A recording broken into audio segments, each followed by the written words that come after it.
જય હિન્દ, જય ભારત। કેમ છો ખેડૂત મિત્રો? નમસ્કાર।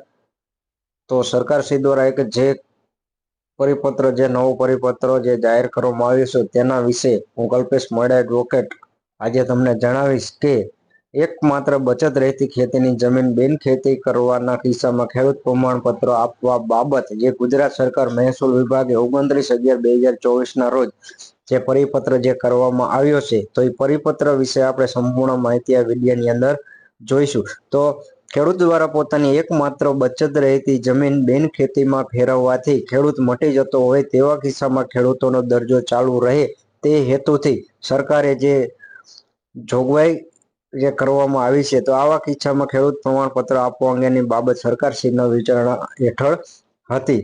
તો તેની અંદર જે ઠરાવ કરવામાં આવ્યો છે, તો કે પુખ્ત વિચારણાને અંતે ઠરાવવામાં આવે છે કે ખેડૂત દ્વારા એકમાત્ર બચત રહેતી ખેતીની જમીન બિન ખેતી કરવાના કિસ્સામાં અરજદાર શ્રીએ બિન ખેતીના હુકમની તારીખથી 1 વર્ષની સમય મર્યાદામાં કલેક્ટર શ્રી સમક્ષ અરજી કરી ખેડૂત પ્રમાણપત્ર મેળવી શકશે તથા અરજદારે સદર પ્રમાણપત્રની તારીખથી 2 વર્ષમાં જમીન ખરીદી લેવાની રહેશે। તો આ ઠરાવની જોગવાઈ પ્રસિદ્ધ થયાની તારીખથી અગાઉ 1 વર્ષ જૂની બિનખેતી થયેલ જમીનના હુકમને પણ લાગુ પડશે। તો સરકારશ્રી દ્વારા જે પરિપત્ર જે નવો જાહેર કરવામાં આવ્યો તેમાં તમને સંપૂર્ણ માહિતી મળી ગઈ છે કે તમે જ્યારે ખેડૂત ખાતેદાર છો અને તમારા પાસે એકમાત્ર ખેતીની જમીન છે અને તમે જે જમીન બિન ખેતીમાં ફેરવી આપી, રહેણાંક હેતુ માટે કે ઔદ્યોગિક હેતુ માટે જે તમે ફેરવી આપી, તો તેવા કિસ્સાની અંદર તમારે જો તમારે ભવિષ્યમાં 2 વર્ષની અંદર તમારે જમીન ખરીદવી હોય તો તેના માટેથી આ સરકારશ્રીએ એક પરિપત્ર જાહેર કર્યો છે